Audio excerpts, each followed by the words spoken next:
上次我讲了 S1 的遗物，那么今天我给大家讲一下 S2 的遗物。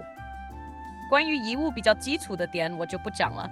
大家可以去看看 S1 遗物的影片，链接我会放在评论区。龙之国有2个扭蛋区，第一个是进龙之国就可以使用的，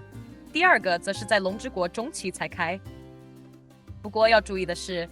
第一个扭蛋系列的遗物是可以通过命运果实开出来的，而第二个系列只能通过扭蛋的方式获得。那么对于小破玩家来说，把第一个扭蛋系列收集的差不多之后，就可以开始囤了。剩下的几个蓝色和紫色遗物可以通过果实慢慢获得。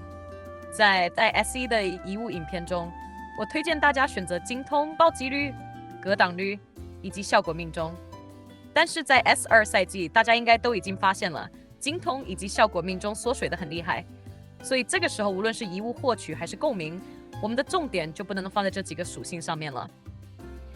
当然，像幸运女神、原初宝石等功能性遗物，依旧是全职业优先级最高的。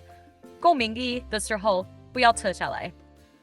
都是应该把重心放在暴击率、暴击伤害以及格挡率上面。作为一个近战职业，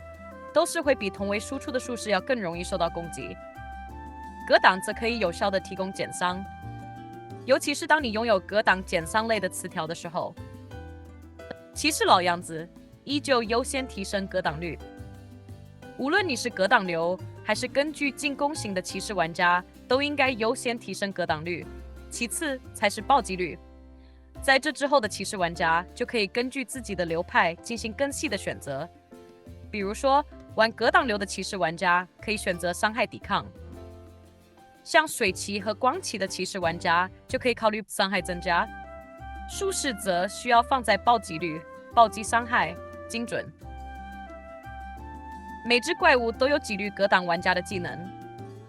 虽然术士本身自带的职业精准就已经可以抵消掉几乎所有怪物自带的格挡率，但是更多的精准可以让术士在竞技场以及挑战赛中获得更高的名次。如果对精准不感兴趣的术士，也可以选择伤害加成，注意不是攻击加成，而是伤害加成，前者会有点不一样。如果你没有能力在不使用暴击率秘法和晨曦天使的情况下，让自己拥有80%以上的暴击率的话，无论是暗幕还是神幕，我会推荐优先选择伤害加成以及伤害抵抗，因为这2个给的属性在实际战斗当中依旧表现得很好。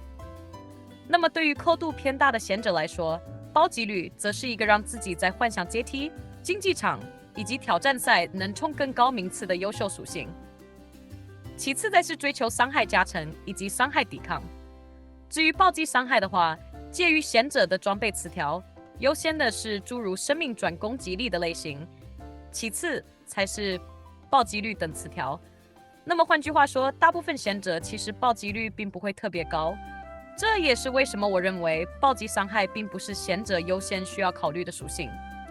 因为在你满包之前，你的暴击伤害都会打折。那么 S2 龙之国的遗物就讲到这里了，如果大家有什么疑问，也可以在评论区讨论，也请多多点赞。没有订阅的小伙伴也赶紧点下订阅，谢谢。